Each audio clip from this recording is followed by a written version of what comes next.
Hey guys, WaifuGate here. So today we're going to be going over a pretty fun list.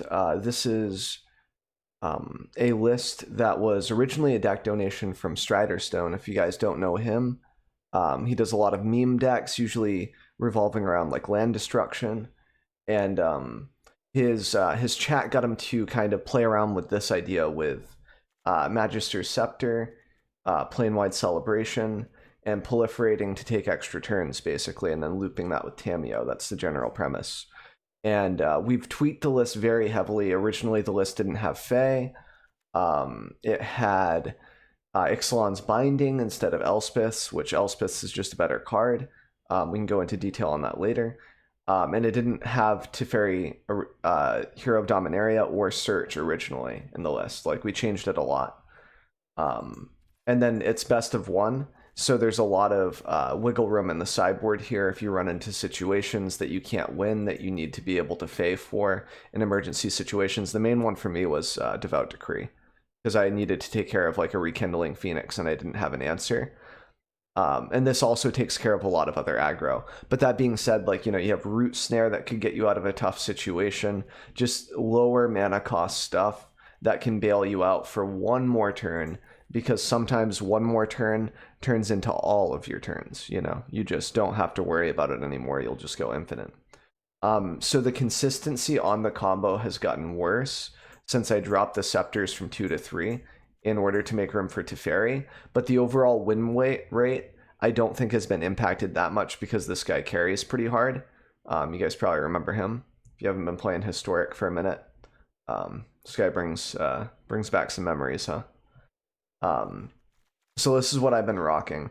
Land base is a bit expensive. It's not really a budget Historic deck, but had you played in Ixalan and such, and you already had the check lands, you're probably all set. There's nothing too much in regards to other stuff aside from that. Like, there's no triomes or anything.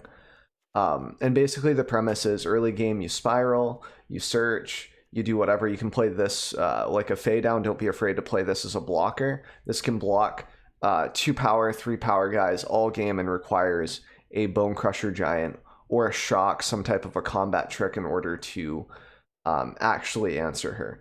And then you can bounce her back to your hand with Teferi 3. You can use, like, you know, you can discard an extra copy of Scepter. You can discard Uro, like whatever you need to get her back to your hand, if you even need to.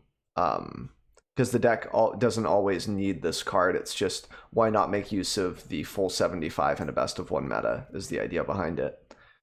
So you've got Sweepers with Shatter. I was also considering adding 1 to 2 Settle the Wreckage main deck just to make sure we don't die to aggro. But it's a little rough. Like, it doesn't really help you against Field of the Dead. It like fogs basically, and then you know, forces them to take the rest of their basic lands out of their deck. And sometimes it'll be free after that point, but it depends on what Field of the Dead deck we're talking about.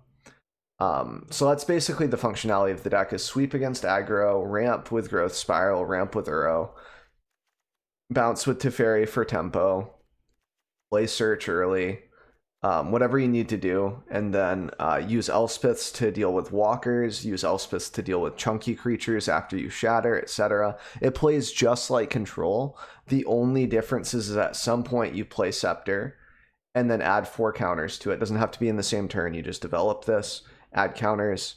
Once you untap with this and you have a Plane Wide and a Tameo, you can go infinite after that. You play Plains Wide, you proliferate 4 times, you put all of the counters on the Scepters and the Tameo, -3 the Tameo to pick back up Plane Wide, tap the Scepter, take an extra turn.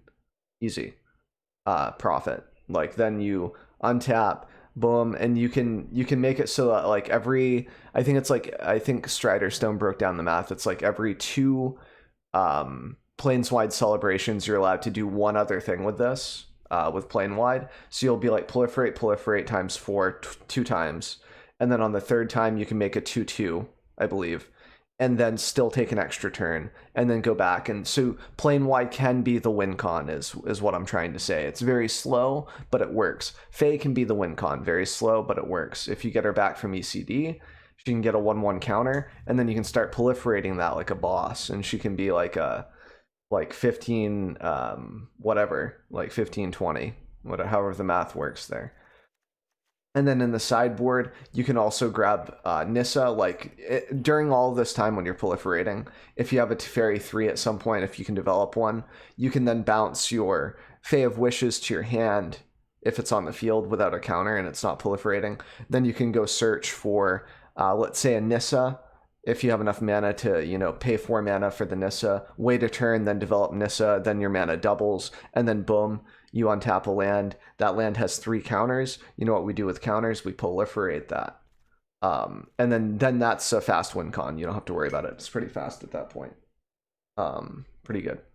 Other things to note, you have all of your combo pieces in here in your sideboard for Fae. So Planeswide, the Scepter, and Tamiyo. So you're actually running 3 Scepters, 3 or 4 Tamiyos and 3 Planeswides total. Like even more than that because of the Faes, because they multiply the number there. Like it just betters your chance. So that's good. So it's not like we are short on combo pieces, it's just a little more different. I think you could honestly maybe do this.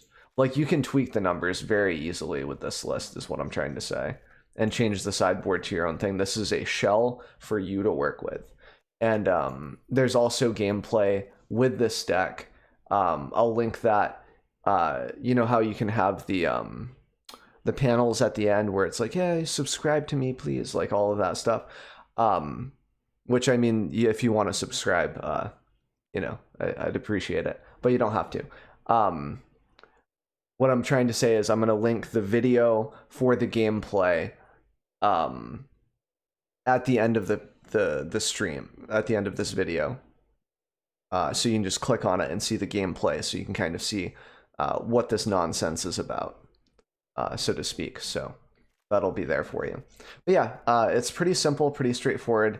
I would recommend going into play mode with it before you jump into ranked or before you do a historic event.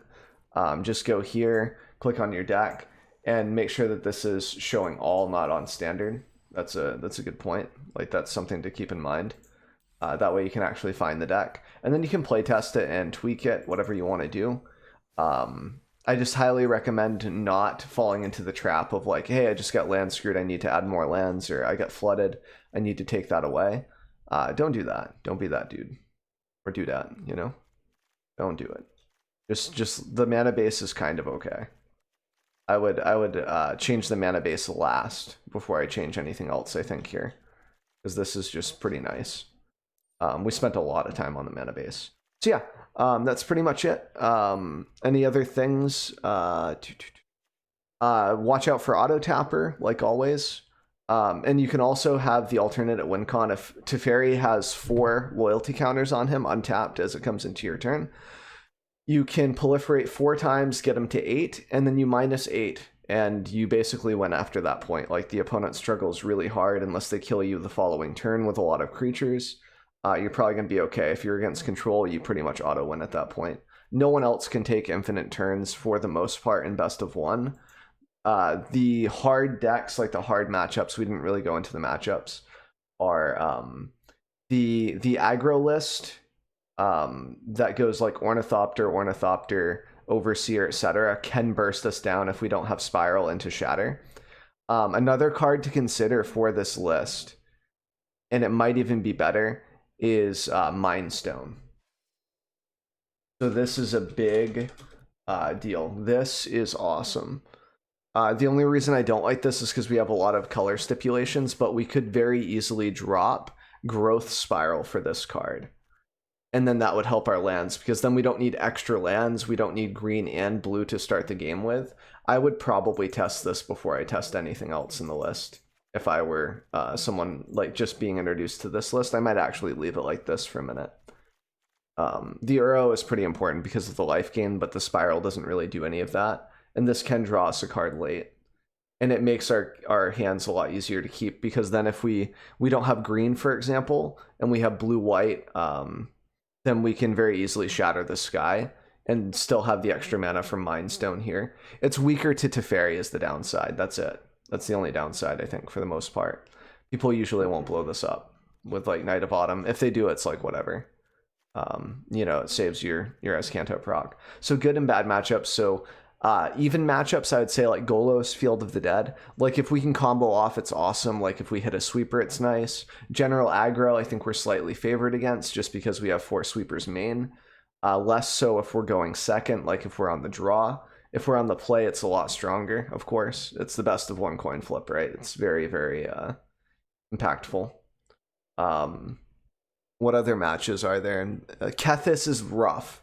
Kethis and the Flood of Tears deck. Other combo decks are a little tough because we don't have a lot of interaction with them. Like the lack of counter spells really hurts us.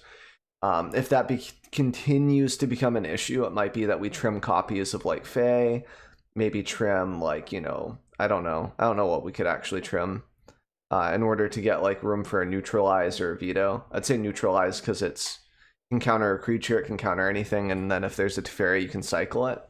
But just something to consider if you want to hedge those matchups a little bit more. We do have a lot of push power with Fae, but it's too slow oftentimes. And we have a Soul Guide Lantern for Kethis, but they can oftentimes force us to crack that early with the Teferi -3. I had a pretty frustrating loss the other day because of that. But that's going into like a lot of detail on that. What else? Like Gruul is fine, especially since we don't rely on Settle. We have Shatter, and then we have like Decree in the sideboard with Fae to kind of stabilize.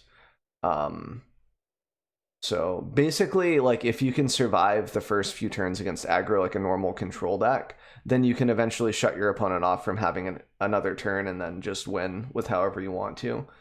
And we've got enough life gain, I think, with Uro that it's pretty okay against like mono red, against Gruul and such. Against mono white's so free. Like it is the freest thing in the universe. So if you're fighting a lot of mono white, you know, you're gonna love this deck. Because you can Elspeth Conquers Death, the Heliod's, and the thick creatures like the triple white creature there that like whenever you attack you gain life. I forget her name. You know, you can hit Gideon, like you just hit so much with Elspeths after the board wipe, and they typically don't run like a lot of unbreakable formations or whatever, and even if they do, you've got like Teferi to shut that off sometimes, you know. So, and Teferi also stalls out, so it's just really nice. It's a good list. I think that pretty much covers most of the historic stuff. Like we don't have to worry about Winota anymore. This is post ban or post suspension, stuff like that. So we should be okay. But yeah, that should be it. So if you guys are interested in the gameplay, just let it reel to the end screen. I'll also try to link it in the video below, but if I forget, I apologize. And I appreciate you guys being awesome and checking out the video. I hope this helped in some aspects, and I hope that you have fun with this deck if you choose to try it out. And I will see you guys for the next video.